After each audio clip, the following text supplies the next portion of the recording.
Hello, everybody. Welcome back to post-episode recaps on the Issues program. I'm Phil, the Issues guy. This is for Game of Thrones, Season 4, Episode 1, Two Swords. And you know what? I still haven't got my answer. How many Dawnish girls does it take to make this podcast? Two. It takes two. It takes Joe and I. And here we are to recap all the fun that happened in last night's episode of Game of Thrones. We were going to do this last night, but we're going to blame it on HBO Go. HBO crashed. HBO Go crashed because so many people were tuning into this episode. And it was really exciting. The hype level, I think, for this premiere was palatable. Everyone could taste it. HBO did a great job of the weekend before, kind of just showing nothing but Game of Thrones on all the HBO channels. It got pretty insane. I must have watched like the whole series 3 or 4 times after Joe and I did our recap of seasons 1, 2, and 3, and we missed a lot.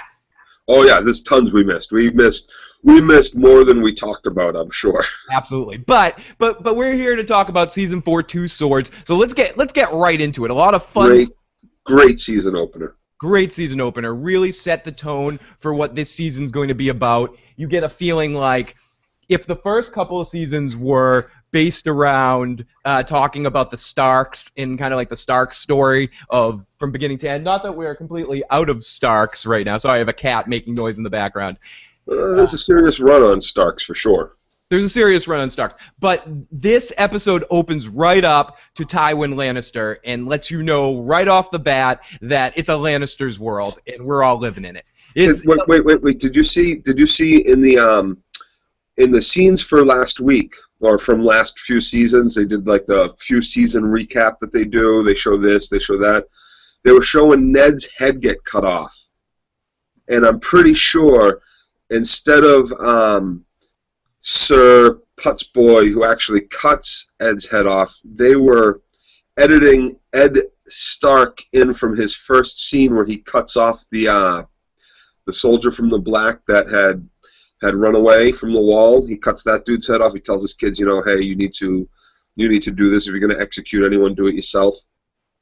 They were cutting him in, executing himself in King's Landing. Oh, when they were showing all the other flashes of the... Yeah, that was pretty neat. It was pretty confusing, but it was pretty neat, too. And then they went right into that Tywin Lannister scene in the Forge. I got to give the episode credit, and going from watching something like The Walking Dead to watching Game of Thrones, it's like quality level. It's like going from eating at Domino's Pizza to like the greatest pizzeria in the middle of New York City. You just get to the point with the Game of Thrones where every transition is just beautiful. We'll get to it, but there's another one later where you see a statue of Joffrey crushing a direwolf, and then it fades to him. Yeah, in the background, he's holding his crossbow with his foot on a direwolf. Direwolf, and then it fades right to actual Joffrey sitting there smelling his own farts. Like, aren't I the greatest, shitting all over Jaime? But let's get. So it starts off with Tywin Lannister, and he's taking Ned's sword ice, and he's melting it down and breaking it down, and really in this scene with the Rains of Castamere playing again. Playing in the background, it's really right at that point. It's the end of the Starks, and this by melting down this sword, he's melting down the last important element that was the Starks. Yeah, Rickon's out there. Yeah, the other Starks, Arya's out there. Sansa's alive, but she's married to a Lannister, and Bran is doing Bran stuff. Worgen and as far as everybody in the world knows, Bran and Rickon are dead. Exactly. So Rob's dead. So when Robb dies, he's taking final victory and melting down Ned's ridiculously sized sword and melting it and turning it into 2 different swords. And it's a Valyrian steel sword too. It's like one of the very few Valyrian steel blades out there from old Valyria. That blade's thousands of years old, and he just fucking melted it down, gave it away. You gave it away. Turned it into two separate swords. And at the end of all this, he throws some carcass into the fire. Was that the body of Robb's direwolf? Was that what he was throwing into the fire there? Like, I wasn't sure, or if it was just. Who threw something into the fire? Who threw something into the fire? Tywin. At the end of the scene of melting down the sword, he takes a carcass of something and he throws. Yeah, I wasn't sure what he was doing there. both Katie and I were like, what did he just do? I didn't remember from the books anything specific, but I'm guessing just for a visual aid, that was something that was added to the show that wasn't even necessarily supposed to be Rob's direwolf, but just at the end of it all, he threw a wolf in there just for measure, just to top it off, to be like, hey, one last fuck you, I'm gonna burn a wolf too. That's how evil Tywin Lannister is. He's like, yeah, I'm breaking down ice. I'm turning ice into a blade for Joffrey in the One-Handed Man, and then I'm just gonna burn a wolf. The hell with this guy. It shows too. He sent to Old Valyria to get this guy. It must have taken months for this guy to show up. So he had no intention on returning ice to Ed's family whatsoever. Absolutely, or to Roose Bolton to send it up to the north to be like a symbol for an age of the north, and that also sets up that I think time is weird right now because of the way the books were written, that every story that we saw tonight wasn't necessarily happening at the same time. You get a feeling that the stuff at King's Landing, I think Jaime says it at one point too, is a couple weeks after Jaime arrived there. And but then we'll get to it. But then when we get to Daenerys, that feels like it's been longer than a couple of weeks. That feels like it's been a long, extended period of time because of how big the dragons have grown. But I don't know how big dragons grow. Those dragons are growing fast. They are growing real fast. So maybe they did grow that fast in the matter of a month. Maybe it's a couple of weeks difference. Yep. So he breaks it down into 2 blades, and then we get a scene with Tywin and Jaime. Jaime's looking good, all cleaned up, nice and clean. He says Jaime's kind of poking him like, how'd you get the Valyrian sword? Where'd you get it from? And this is where Joe said that he brought in a special forger that is one of the 2 or 3 people that knows how to deal with Valyrian blade. And Tywin and Jaime have a little conversation where Tywin basically shit talks him.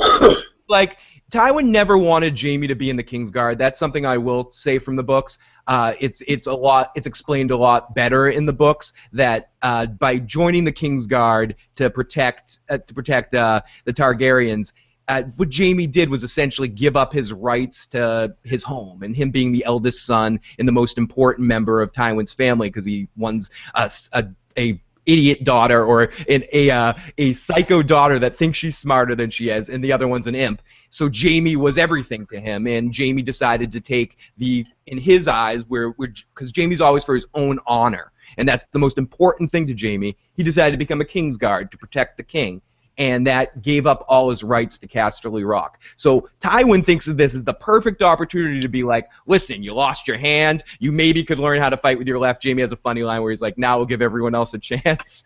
Now it makes it more sporting. It makes it more sporting. He says it to Manderly, the other Kingsguard. I don't know if his name is... I forget the other Kingsguard's name, but he says it to him when the other guy is like, no, I'm going to be Joffrey's new head bodyguard. He's waiting to pounce on the Kingsguard leadership. He captains of the Kingsguard. Jamie's like, no. And he's like, I'll have to learn with my left. I'll never be as good. And the line was, as long as I'm better than everyone else, says Jaime. And basically he's like, leave the Kingsguard. Tywin says, leave the Kingsguard. The king's not in any danger. Don't worry, the king's fine.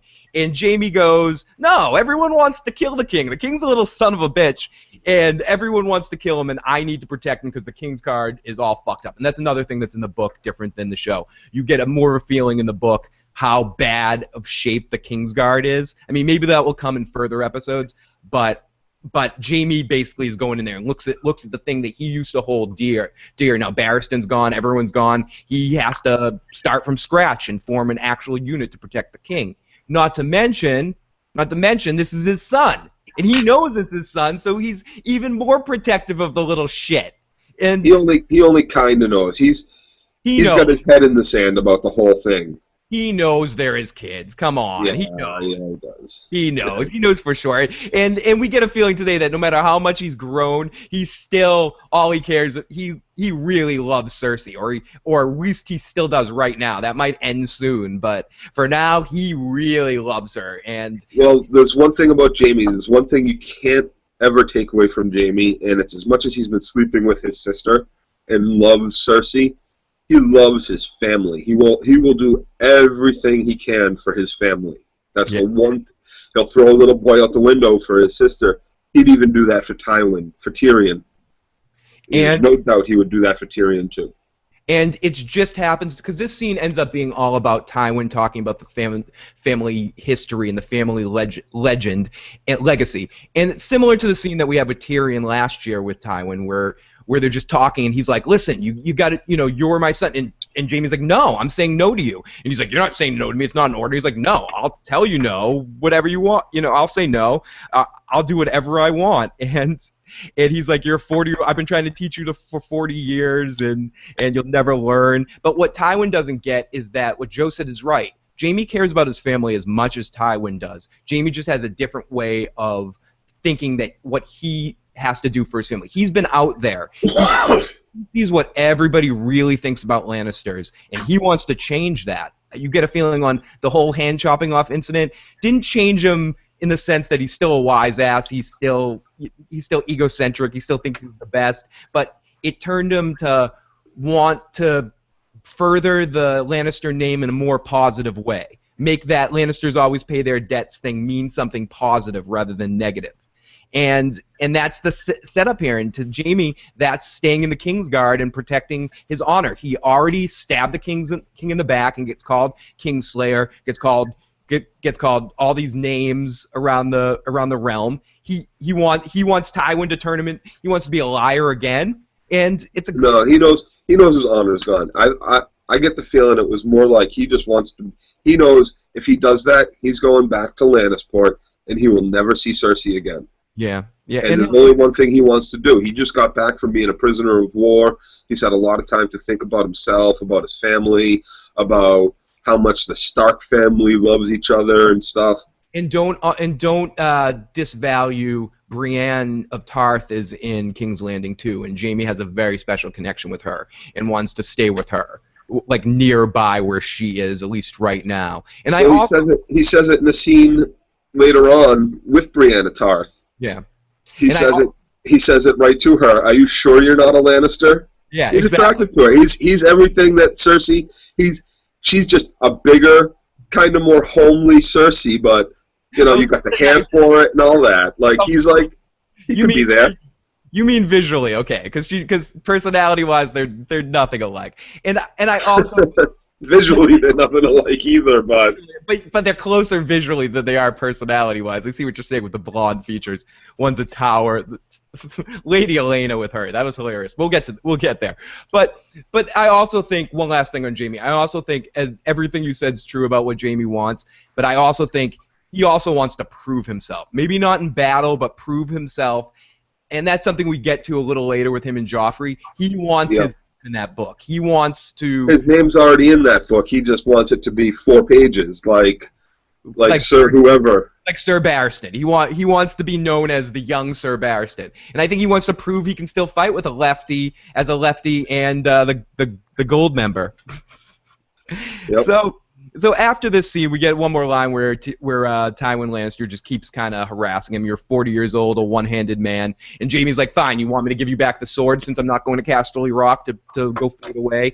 Tywin also says in that scene that he doesn't think he's going to live to see Casterly Rock again, that he thinks he's going to die before he goes back home one more time. And he knows that he's going to be hand to the king for quite a while for Joffrey. Right, exactly. Because Joffrey's a moron. Yeah, because he's a freaking idiot. And then Jaime basically, or he says, you want me to give back the sword? And he says, no, keep the sword. You're a one-handed man. You're a 40-year-old one-handed man. You need all the luck you're going to get. And one thing I also mentioned, there's a couple of funny lines with Tywin where he's talking about the sword, and he's like, no, I didn't make just one sword out of it. I made 2 because the sword was so ridiculously large. Yeah, it was a big bastard sword made to cut people's heads off. I know. I just love how he says that. It was just absurdly large. It was also made a long, long, long, long time ago. Like what First Men type stuff. Right. So it's made. You got to remember, he's from the North. He was a warden of the North. It's a sword made from way back, way back when. That's a very, very old sword, almost as old as the house itself. That thing was made to kill giants.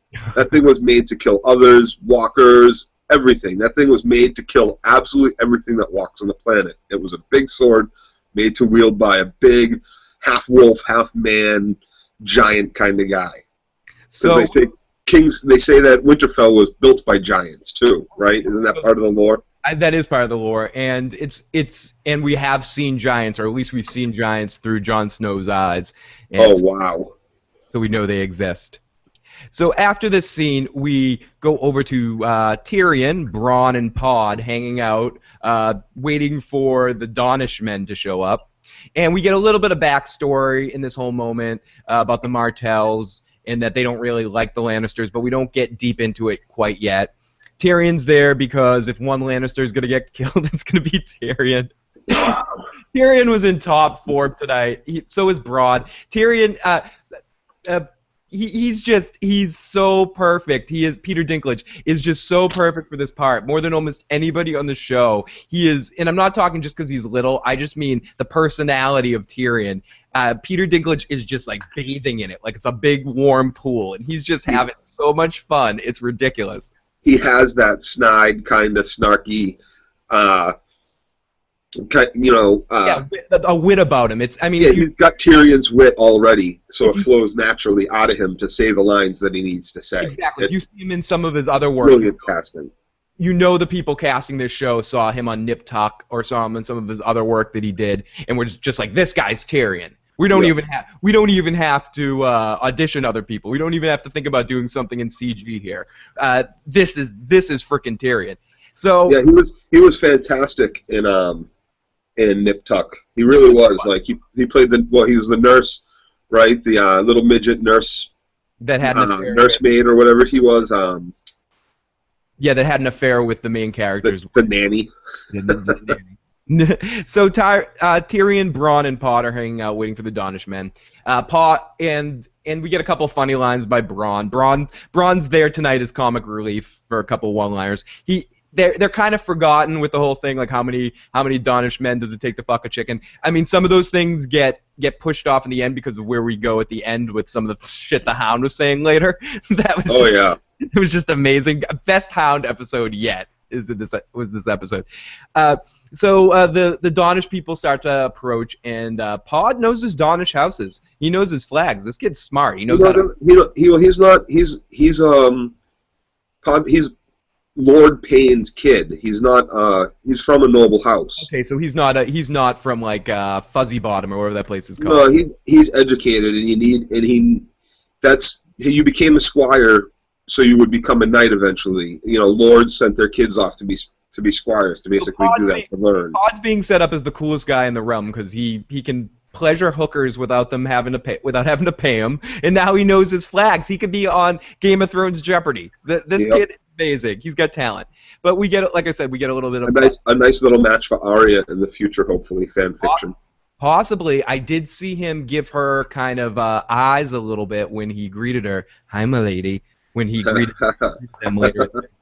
So maybe we might get a little action with Sansa, not Arya. So maybe she could be a future Sansa because I don't believe Tyrion and Sansa are going to stay together. I can't buy that. Sansa's got to get some action eventually on the show. So and she's not doing the dink. That's not happening. So Tyrion welcomes all the Donish people, and quick backstory of the Donish people and how it's different. It's the southernmost point of Westeros. It is part of the Seven Kingdoms. One thing that's different there is you got princes instead of lords, and women and men are equally as important in the Donish society. And I don't want to get too far into like the Donish stuff, but basically it's part of the Seven Kingdoms. It has a slightly different substructure in the sense that completely equal rights and a little bit different hierarchy, but they do. Well, their tree when the Targaryens originally invaded Westeros, and they were the last kingdom to fall, and they didn't fall. They kind of negotiated their way out of it because the king knew that this was a desert people. This war with them was going to last forever. Yeah, so just let them have it. It's the southernmost tip. Let's just get set up a trade embargo with good trade negotiations. As long as they pay tribute to me every year, give me taxes and soldiers for my kingdom, then they can call themselves princes, but they can never become a king. Kind of like Texas. You know, they even call themselves. They don't call themselves king, but they call themselves like, you know, another word for king when they become lord too. No, That's I hear weird. you. And I was joking when I said kind of like Texas, but what I mean is that Texas has such a substructure of their own society within that state, more than almost any other state in the United States. Like it could be its own country, and it's just part of the gang, though. It's part of the gang. But we let Texas get away with everything that they want to get done in Texas themselves. I love Texas. I had a great time in Austin, and in Houston. Great cities. I'm not shit talking Texas. I'm just saying it's kind of like its own thing down there. It's Anyway. Texas. Yeah, it's Texas. It's Texas. It's not the United States. It's fucking Texas. So Tywin welcomes them, and they don't care. The older prince, is not there because he's unhealthy, but his younger brother, who's called the Red Viper. I could pronounce it. Could you? What's his name again? Oberon. Oberon. Almost like Obi-Wan, but with an R in there. Okay. I might refer to him as the Red Viper just so I don't screw up the name. Yeah, But I he just call him the Red Viper. That's his name. never gets called the Red Viper in the episode. But anyone who, so that's a kind of a book spoiler in a sense, but they're gonna call him the Red Viper soon. Someone's gonna say it. It's gonna be on the show. They're not. His character arc. Well, yeah, it's coming soon. You're gonna see a lot from him soon. Again, we will not do any book spoilers here, regardless of how much we want to. Both of us are edgy in certain areas. Like, come on. So Tyrion needs to go find the Red Viper to make sure he doesn't kill anybody. And Bronn has a funny line like, "How are you gonna find one Dawnish guy in a hole in the huge city of King's Landing?" And Tyrion's like, "This guy's famous for fucking everything that walks. Check the whorehouses, of course." So Bronn's in top form in this episode too. Those two have great chemistry. Tyrion and Bronn are two of the people. I could watch a spin-off series that was just stories of Tyrion and Bronn mixed up with stories of Arya and the Hound. Like I could just watch a buddy cop movie of both of those teams. Oh yeah, it's the non-political stuff, like him, Arya. Those characters aren't involved in the whole game, so to speak. It's more emotional. You're right. And I do love the game, but I gotta admit that in the sense of the game, my only thing that I've been missing a little bit in towards the end of season 3 and season 4 is I'm a big Littlefinger guy on the show. I mean, I don't like him. I don't think he's a good person, but I love the character. And from where the Arya and Hound story goes to where they're heading to the Vale, it's going to bring Littlefinger back into the story, so I'm excited to see Littlefinger back and what he's been up to. I've been missing my Littlefinger versus Varys stuff, which is some of my favorite stuff from King's Landing when it's there, and I've been missing that to a minor extent. Jaime being back there really helped out because it brings a different vibe, even though I do feel... We'll get to the Jaime and Cersei scene in a minute, but we didn't get a scene of Tyrion and Jaime, and I was upset about that. That was my one. That's because that's going to be that's a little bit more of an emotional scene. But like you were just saying with what did you just say? Think about it for a second. I'm just going to get to the Red Viper stuff quick. So we get to meet the Red Viper and the prince and his girl, and they're both hanging out and in a horror house. And this is our sexy scene. This is our Game of Thrones drinking game, time to drink. We get to see boobs and get to see dick and everything like that. I don't know if we get to see dick, but basically it sets up that Oberon and his paramour, not his wife, his paramour, are bisexual, and they fuck. And can I say that's our third Rome cast member, the paramour. Absolutely, another Rome cast member that's coming. Also, isn't New Dario a Rome cast member? New Dario, I don't remember. I didn't recognize him, but he might have been. He might be. It might be another one too. I thought I read that he was a Rome cast man. And Rome, another show on HBO that if you haven't checked out, I suggest you check out. So we meet the Red Viper, the bastard girl, his whatever. And they're about to have sex with a guy and a girl. A funny line with one of the guys that works for Littlefinger, and they're about to have sex with all the girls. And the Red Viper's like, "No, you're coming too." And the guy's like, "Wait, I'm not a hooker." And he goes, "Anyone that works for Littlefinger's a whore. Get in here." I love that line. Yeah, and the kid's like, "Yeah, sure, all right, fine, but I'm really expensive." Yep. And he's like, "I "I don't do whatever you want, but it's gonna cost you." Yeah, and he's like, I don't care, whatever. I'm into having it my way. Come over here, slut. And he bends him over and is about to put him in doggy. And then we hear in the background two guys singing the Reigns of Casimir. And the Red Viper doesn't seem to like this one bit, Joe. He doesn't like this one bit. So he leaves the room, goes into the room, and basically just starts shit talking these guys, like just almost like if you're punking a guy at a party, like hey, you fucking pieces of shit, what's up over there? Could you shut the fuck up? I'm trying to, I forget exactly what he's saying. He hears, you look like a shaved goat's balls or something. Do you know why the world hates the Lannisters? Because golds and lions and yada yada yada, stupid motherfucker. And then he pulls a Sollozzo from The Godfather, and just when the guy's like trying to pick up his sword, to the big broadsword, he just stabs him in the hand and on an artery and starts like poking the artery. Right through the wrist, yeah. Right through the wrist. And he's like, very painful. He's like, listen, if you want your friend to survive here, you should get him to a doctor, or you can pull out your big, large, stupid sword and fuck with me. Your choice, buddy. And just puts him in a really awful situation. And right at the right time, Tyrion shows up and goes, wait a second. And we get a funny line where he goes to Bronn. Are you? I heard you're Tyrion's hired killer. And Bronn's like, no, I'm a knight now. And he's like, how did you become a knight? And he goes, I killed the right people. Just really killed the right people, I guess. So Tyrion goes, can I talk to you outside? So Tyrion and the Red Viper go outside, and right away you can see that this guy has no respect for Tyrion, and not in the you're a little imp way, in the you're a piece of shit Lannister way. And I think and that's an interesting thing to put out, because it's not that he's an imp. That isn't why. He knows that he's kind of just like him. He knows who Tyrion is. Yeah. He knows exactly what Tyrion's done, exactly what kind of person Tyrion is, and there's a bit of respect there for Tyrion as a person.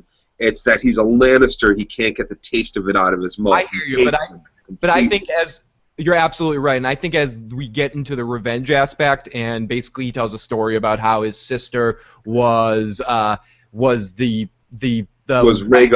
Rhaegar Targaryen, the son of the Mad King's wife. He took another wife, but he still took care of his old wife, and she was living in King's Landing. And then when all the shit went down, when Jaime stabbed the Mad King in the back, and Robert conquered Rhaegar's army. Rygar, I'm thinking about Nintendo games, and at that point, Tywin Lannister kind of turned on that. They let him in the gate because he said he was there to defend the king, and he ended up turning on King's Landing and attacking everybody, and he killed a bunch of kids in town, and he also killed and let the Mountain apparently rape. They had to kill the whole family, the whole royal family. Anyone's in Lannister, they all have to die. The only Lannisters we know that are alive are the Lannister up there in Castle Black, the Targaryens. Targaryens, yeah, I'm sorry, Targaryens. The Targaryen that's on the council of the Black Wall, Jon, that guy, the blind guy, the Maester Aemon. Yeah, him and Dany and Dany's brother Daenerys. What was his name? Dead. Viserys? Yeah, Viserys, thank you. And dead. So those are the only Targaryens we know that are alive. So everybody had to die. Anybody that got fucked by a Targaryen had to die too. And basically, this guy's sister got raped and then chopped in half by the Mountain. And this guy blames Tywin Lannister, saying that the Mountain wouldn't have done that without Tywin Lannister's okay, which is absolutely right. He wouldn't have. So this guy basically wants to destroy anything Lannister. I don't think he has the same kind of grudge against Tyrion, but I think Jaime, Cersei, and Tywin are all fair game. I don't think he wants to kill Tyrion. I think you were right when you said he like if it wasn't for him being a Lannister, he might like Tyrion. You know, he's like, I like you. Come on, join the whorehouse. He's also got, he was going to order up some more girls for them. Right. And Tyrion's like, I used to partake, but now I'm married, so I can't partake in the hookers. Like, right, so it's more so, it's not that it's Tyrion, it's not that he's an imp or Tyrion that he doesn't like, it's that he's a Lannister. Tyrion, I think he was okay with until he had to bring up that memory of the sister that he loved the most in the world, marries this prince, is supposed to be protected. he cheats on her with Ned Stark's sister. Mm-hmm. He says that. He says with Lisa, whatever the hell her name was. Lyanna Stark. Yep, takes her, which is what caused the rebellion in the first place. And as a result, Rhaegar's kids get their heads dashed against a stone wall by the mountain. By the biggest men south of the wall. Yeah, they recast the Mountain too with like a professional A third time? Yeah, they've recast him again, I believe. Oh my God!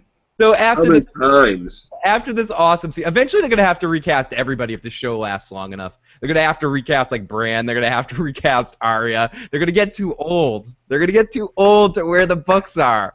I mean, we'll talk about this a little bit later. But the thing about how big these continents are, it should be matching up. It takes like 4 months to walk between 5 months to walk between King's Landing and Winterfell. Like the time period should match up to how these kids are growing. I hear you, and it's not going to. We're dealing with Harry Potter world. At least Harry Potter could kind of go every year in school, so the kids were growing up, and that's what's going to be dangerous in this, because if you think at the soonest, book 6, we're at 6, right? Book 6 is going to come out this year.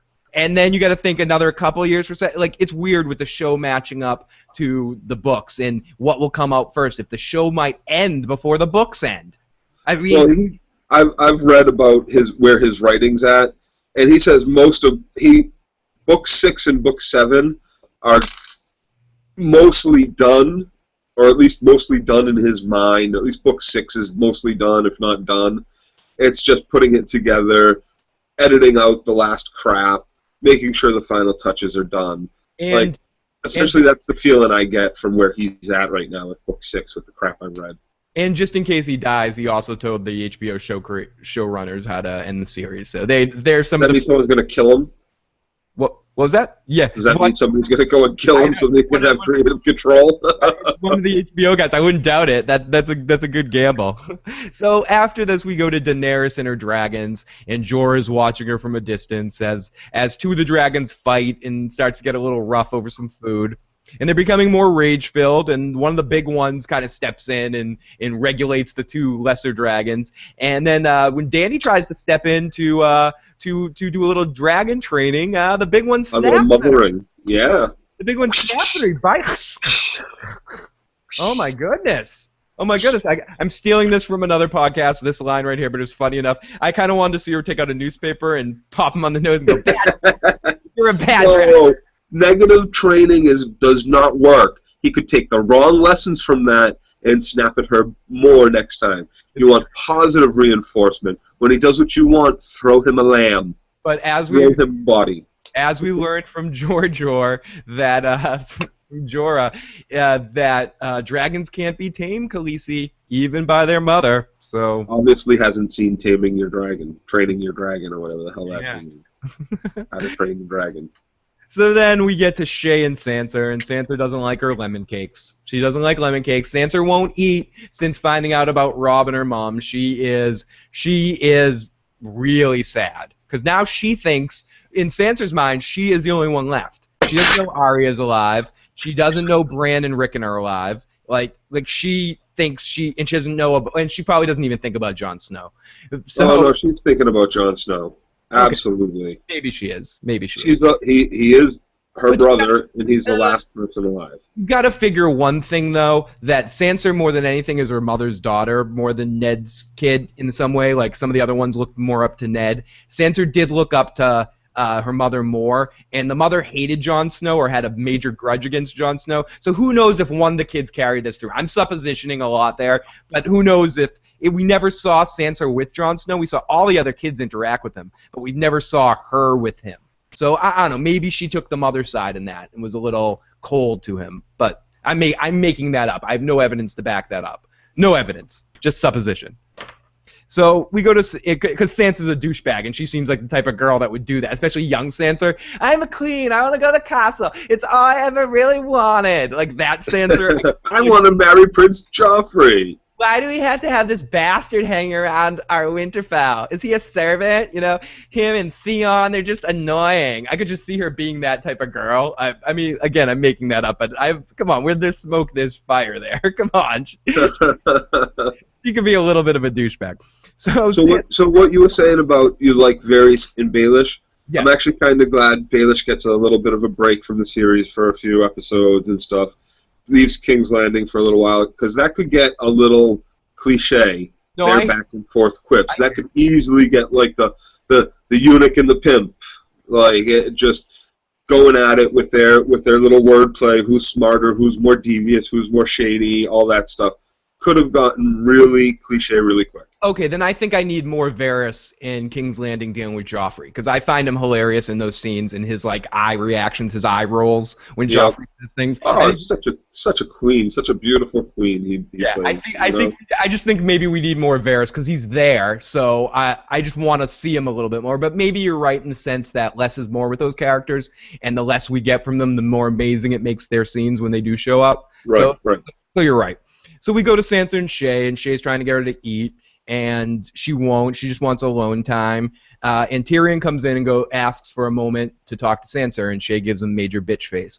and she yells at him, she needs to eat. No servant in the world's gonna get away with this stuff. I don't care if she is fucking Tyrion. She's starting to cross the line. She and you and me have talked about this a little bit before, how Shae is a little different in the books, or I thought she was a little different in the books than the show. They're making her more like book Shae now. They do a good job in this episode of she seems to me a little bit more like the person I knew in the book. So Tyrion tries to comfort Sansa, talks about how he respected her brother but didn't know him, how the mother tried to kill him once but he still had major respect for the mother, and just trying to say all these things to kind of make Sansa feel better and comfort her and let her know that she's not alone and yada yada yada. And she basically just cuts him off and stands up and says, I need to go to the church. I need to go to whatever they call the church. I need to go to the church. And Tyrion's like, oh yeah, the Godswood. She wasn't going to the church. She wasn't going to the Temple of the Seven. She was going to the Godswood. Okay, where her dad prayed. The Godswood. Oh yeah, to the gods of old, to pray to a tree.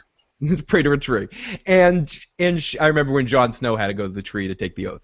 And then he goes, oh, I've heard that praying helps. And she goes, I don't want to go to pray. It's just the only place no one will talk to me. It's just, and you see a look on Tyrion's face like, I am in a no-win situation. I'm trying to make the best of this. She's 15 now. Maybe that's old enough for me to get in that. You know, like just thinking maybe, like it seems to me in this episode he's a little less interested in what's going on with Shae. Like he refuses her. Like we'll get to this in a second because it's all part of the same scene. Because he tries to confront her. He comes into the room and Shae's there naked and she's horny and she's being insane because she saw him like put his arm around Sansa when she was crying, which doesn't make sense because she knows how upset Sansa is and she knows that Tyrion's a good guy, so why wouldn't he comfort her? She's just being irrational and stupid.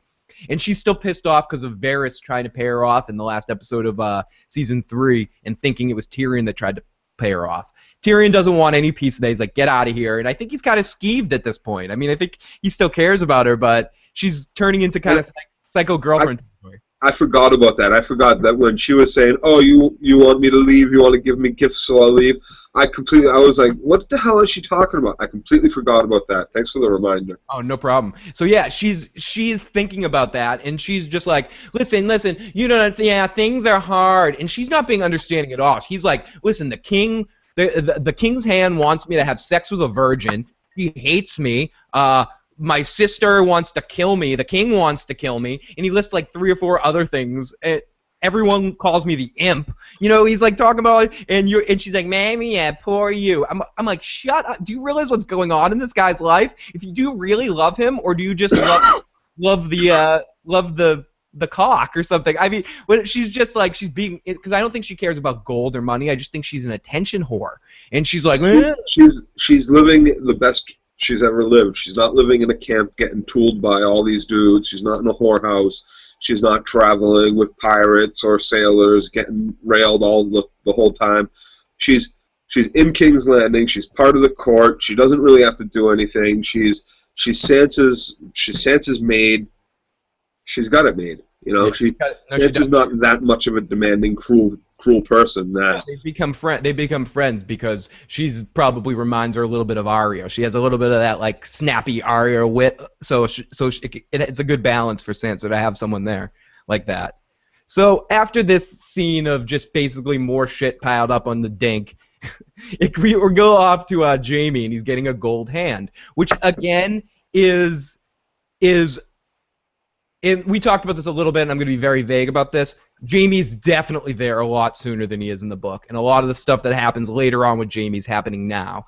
And I like that. I like it because I think it's going to set up a lot of interesting stuff down the road in the next couple episodes to see how Jaime interacts with people in his family as things unfold. So it should be interesting to see. So we see Jaime off with getting his gold hand and getting it and it's taken days or weeks to get it right. And Cersei's being a straight-up douche around Jaime. It's a funny scene of him kind of waving and doing sight gags. He's having fun in the character too. He's so happy to be back. You can just see Jaime's so excited to be back. He's in love with her, and he's trying to get with her and trying to be romantic with her. And she's just so bitter and angry with him for being captured and that he wasn't there during all the shit she had to be through.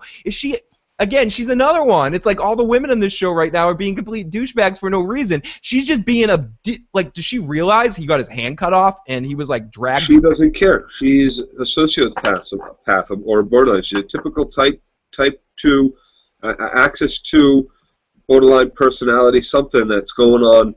She doesn't care. All she knows is by getting captured, he abandoned her, and that's it. There's no other way about it.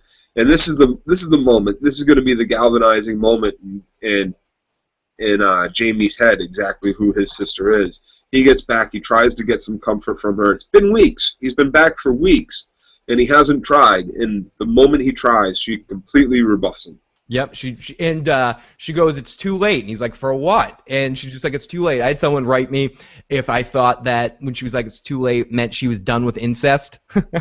No, that's not it. Cersei's all about the incest. She was having sex with the other one when Jaime was gone.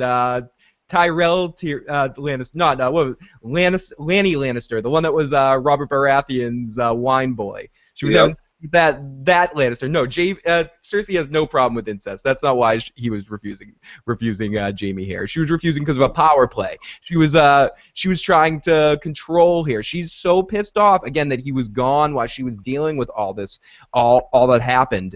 Her father. He's like, my father's disowned me. She's like, father can't disown you. Don't worry about that. I'm marrying a pillow biter.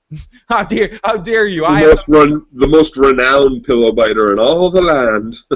So we have so pillow biter is a term in Westeros. So is sword swallower. So we know this. So two comments. He's the renowned pillow biter, sword swallower. So she's marrying him. Which if you think about it, isn't she the only thing? She hasn't really. I don't think she's so upset about marrying him as much as she's upset about Marjorie becoming queen. I think that pisses her off more. No, she's just as upset about having to marry. She had a marriage. She was queen. She wants to be alone. She had it in her mind maybe she could just be with Jaime or just be alone. She doesn't want to have to marry and be a slave to another man after putting up with Robert Baratheon for that long. Every year, more potential mates are being born in her family. Every day, another Lannister is born that's a potential mate for Cersei one day. So she's got plenty of options out there. Yep. So I forgot to mention at the end of the Tyrion and Shae scene, we see some random skank spy listening to the whole conversation, and at the end of the Cersei and Jaime scene, this skank spy runs in and whispers to Cersei probably everything that just happened. We don't know, and we'll get back to Jaime in a second. But one last thing on. Oh no, I'll say what I got to say after the last Jaime scene because it's associated with that too. So quickly we go off to see Ygritte and Tormund, I believe his name is, and how everything dealt with after her shooting Jon Snow with the arrows and the Jon Snow leaving the wildlings fallout.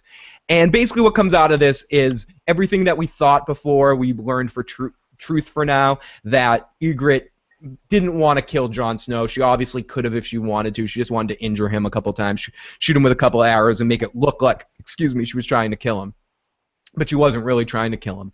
And then right here we also get to meet these different kind of wildlings. They are called. What was that?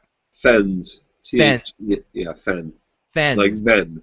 Yeah, Fens. And we meet their leader. I think his name is Steer. Is that his name? Steer? Something like that? I don't think it's not going to be that important. Or something, whatever. And these guys just seem like they've been watching The Walking Dead a little bit, and they're into the idea of eating people, and they eat people. That's these guys' thing. They eat everybody. They especially like to eat Southerners. They like to eat crow, and we get the little nice and marbled. Yes, they taste delicious. Everything from the South tastes like delicious. And we get to see a crow's arm. And all I'm saying is these guys better never get to Castle Black, because if they see Sam, Sam's in trouble. They're gonna want to eat Sam. They're gonna want to put an apple in Sam's mouth, get him on a spit. They're gonna Sam's the first one on the spit. They should put Sam on like a giant mousetrap for these guys and have them all come make a Sam trap. I think all these guys like a trap that Gargamel would get for the Smurfs or something to capture all these guys. Okay, so we get off to Jon Snow here, and Jon Snow's back to health. Him talking to Sam and dealing with Robb's death, and dealing with how Robb is always better than him in everything, well, except for living. Robb's not better at you than living. And I gotta say, as much as Jon Snow is Ned's son and or is a Stark, we definitely influenced by Ned. We know that. I think Jon, at least the way the character's written, is a little smarter than Robb Stark was. Had a little bit less of, like, Robb Stark had that Ned Stark disease, like, of just being a little bit too pig-headed with the brain. But I guess Jon Snow is the same way in some ways. I'm because he says a whole bunch of shit here. He goes to the court where he's getting sort of a court-martial, and he tells them pretty much everything he did in Season 3. Killed one of the Night Watch guys, hung out with the wildlings, did this, did that. He gets it all out there so there can never be any question as to what he did and didn't do. He just confesses to it all now, let it all come down. He probably won't live through this week anyway. He's got 3 arrow holes in him. He's got an attack of 100,000 men coming at the wall from the north. All the people the army he just left to the south that shot him full of arrows. How much longer is he going to live? Do you want to kill me now, or do you want to let them kill me in a week? Take your pick. He doesn't care. He's going to go do his job. Do you think he should have said the thing about the girl, though? Like, he could have kept that a secret. That was a little Ned Starky. There's no need to keep that secret. And like I said, if he does, and it comes back, it's more fuel for the fire. If he admits to everything now, everything I did, Corran Halfhand told me to do. He told me to make them think I'm one of them. He told me to kill him. He told me to do whatever it takes to get the information and get back here and get at you. Whatever I had to do, and that's what I did. And it included taking this wildling as a wife in my bed, whatever. Yeah, and we get a good line from the Targaryen guy there that says if I love him so much. He's so good. He's awesome. He's playing that part so well too. If every Night Watchman got executed for having sex with a woman, we'd have 0 Night Watchmen. And then we'd have a bunch of, if they all got beheaded, we'd have a bunch of headless bodies hanging out on the wall. That's a funny line. But I do agree in a sense that he's a little extra protective of Jon Snow. He definitely cares a little bit about Jon Snow. Maybe you see something in him. Maybe there's something else there, but he definitely. Well, I think we got a little hint tonight. When Prince Oberyn is talking to Tyrion, we might get a little hint, a little bit more to maybe a back character. Maybe. Perhaps. I mean, perhaps. Wait, let's talk about that a little, because that's a pretty big, especially. Let's stop right there because I'll talk to you more about it afterwards. Because I'm afraid we're going to tread on some stuff that I don't want to say. I'm afraid we're going to tread on some stuff I don't want to say. But it's stuff that the books never talk about. I know it's stuff that the books never talk about, but it's a big debate right now between book people, and I don't want to have that discussion right now. Okay? But you opened the door. Okay, I did open the door. I did make one comment I should have made, but whatever. And with that hint earlier. Okay, there's definitely some sort of connection to that. Off to our connection is the fact that Ned Stark in season 1 mentioned the name of the mother of Jon Snow to Robert when they were talking. There was a little bit, and Ned Stark seemed like he might have been bullshitting a little bit there. But whatever. Well, Ned was bullshitting there. He was. He was, but there was there's another moment. Well, the moment here, he says, well, we won't talk about it. Just know, for the fans, they know that we want to talk about this big secret right now. We might do it. No, 30 podcasts from now, we talk about it. Remember, we'll bring up this moment. At the end of season 4, we may do something like a spoiler podcast, like a book spoiler podcast, where we talk about all this stuff, because we got a lot to say, obviously. So off to Marjorie and Lady Olenna. Now, awesome Nana. And she sends out all the girls to find her the perfect necklace, and the one that gets the most perfect one gets to keep the second most perfect one. And then we get one of the best. As she throws a $10,000 gold necklace off the balcony. Yeah, she's hilarious.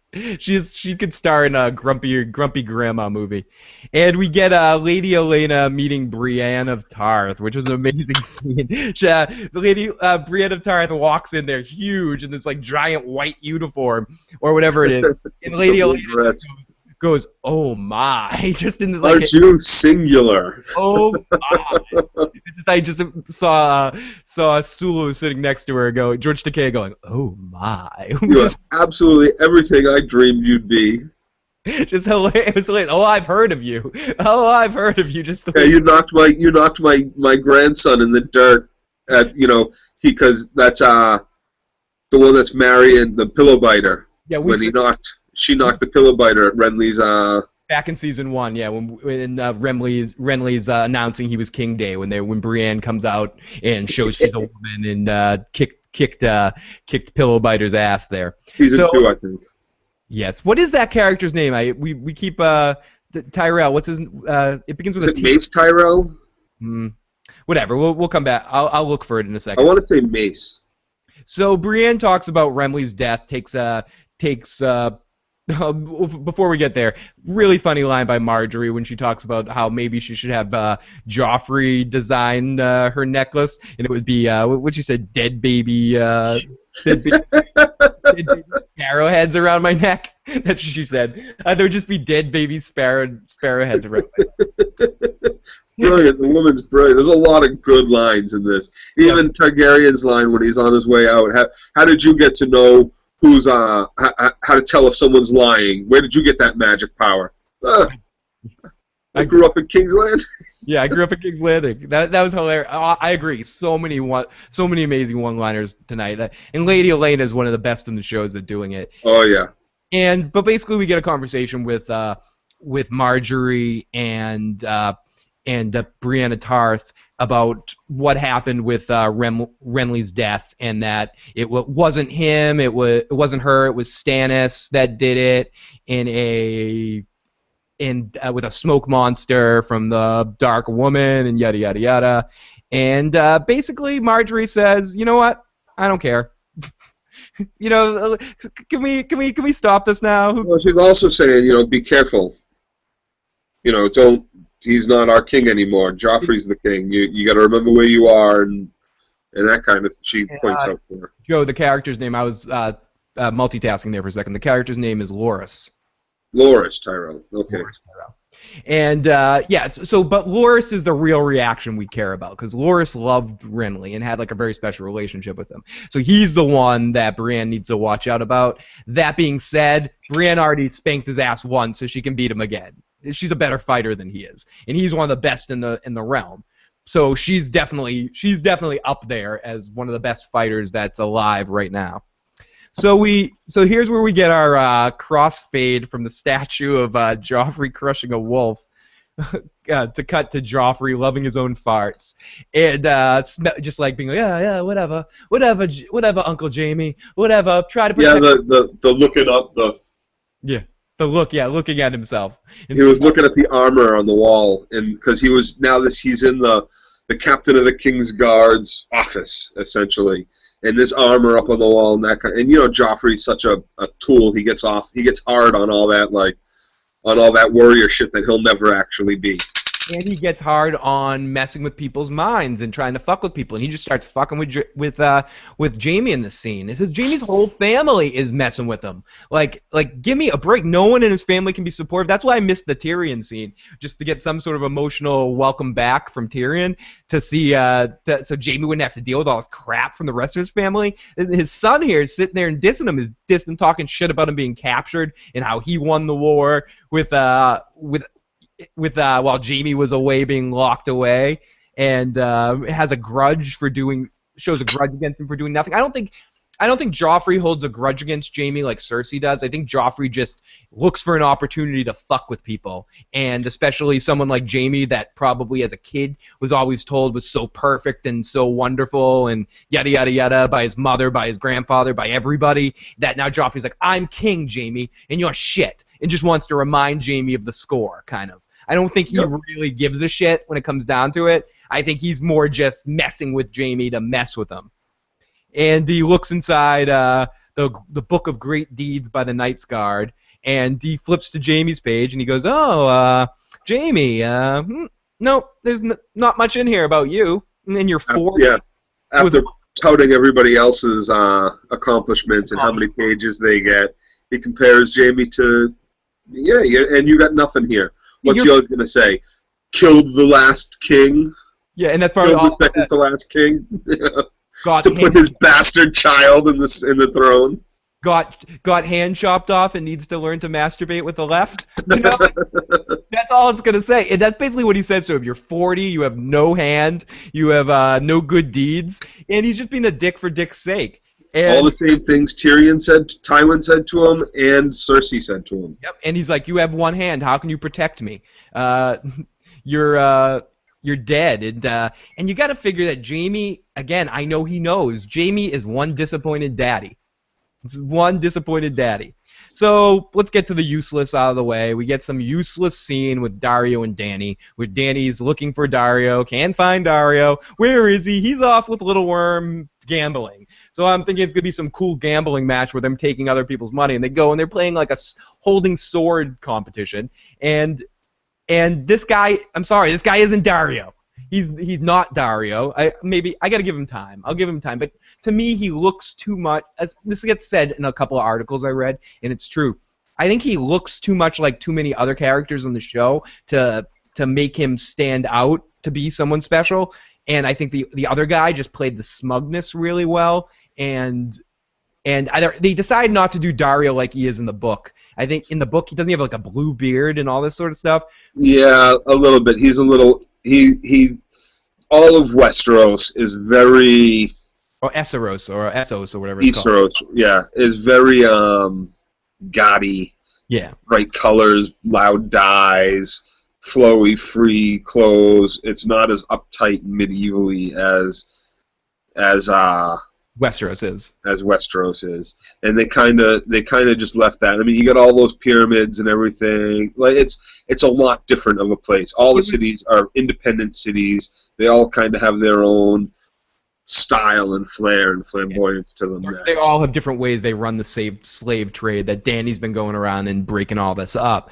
So again, we get some useless Dany and Daario scene to set up their non-chemistry, and it leads to them arriving on the path to, I might be pronouncing this, Meereen, yeah, Meereen.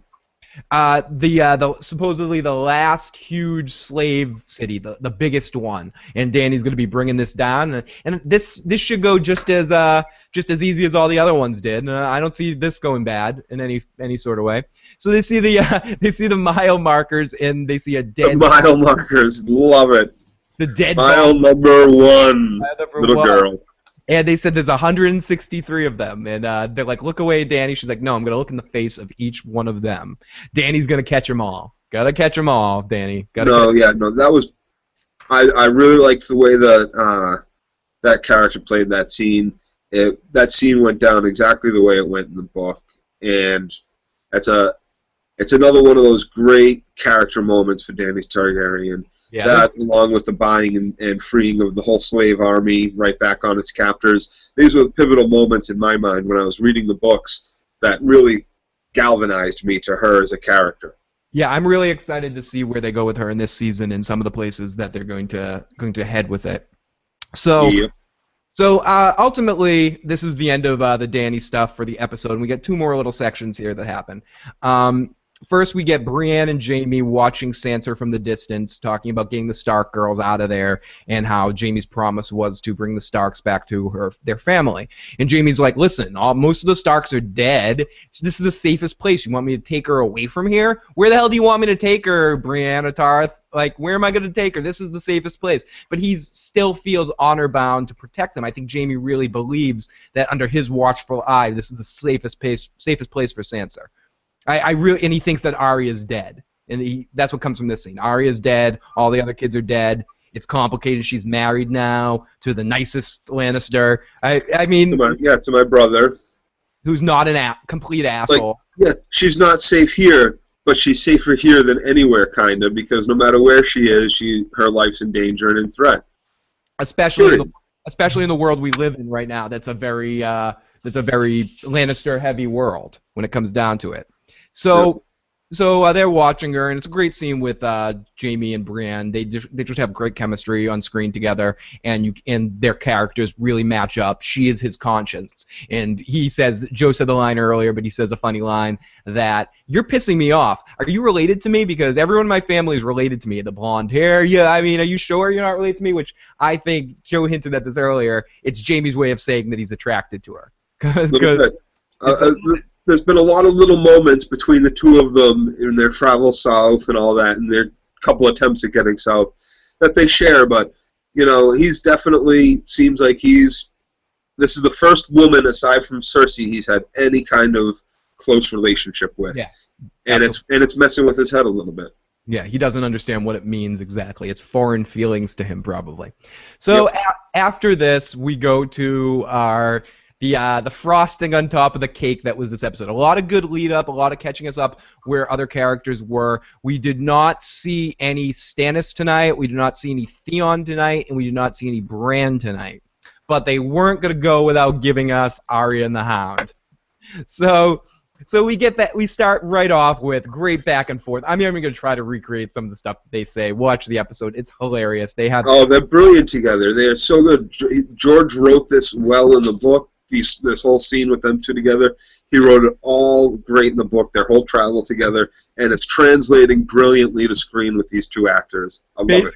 Basically, she said to him something along the lines, didn't you steal money from Joffrey when you left? You're not too smart, are you? And he's like, I'm not a thief. And she's like, you gotta live by a code. Gotta live by code. Every man's gotta have a code. Oh, your code is kill little boys, but you won't steal money from an asshole.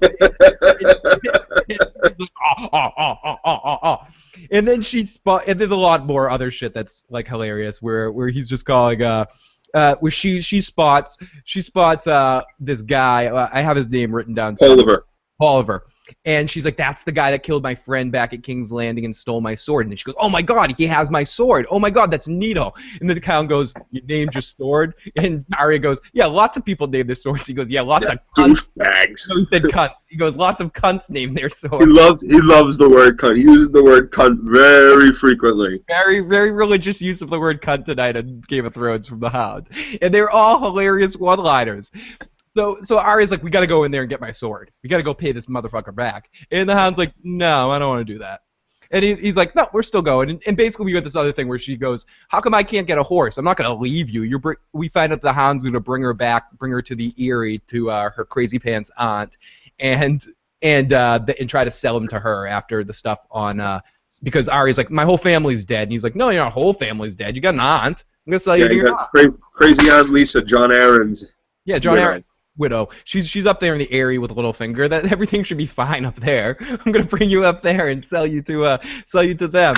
And she's like, oh wow. And I think she doesn't think the Hound's a good person, but she's starting to realize she is best off with him. And I think she means it when she's like, I'm not gonna run off. Are you stupid? And he's like, I'm not gonna waste time finding you a horse. Fuck that. That's stupid. You're useless to me. And right. And so Arya's like, I want to go after my sword. I want to go into this. It looks like it's more than just going after her sword. She's got that list that every night, and they kind of graze over this in one of the seasons. They show her going to bed, and she's rattling off the list of names: Polliver, the Tickler, Cersei, Jaime, all the people she wants dead. The Hound. Joffrey. And Polliver is on that list. Yep. So she wants on that list. He killed the boy that she was traveling with. Yep, the little boy that couldn't move his legs and all that sort of stuff after he was injured. And psychotically. We'll get to this. We'll get to that. Love it.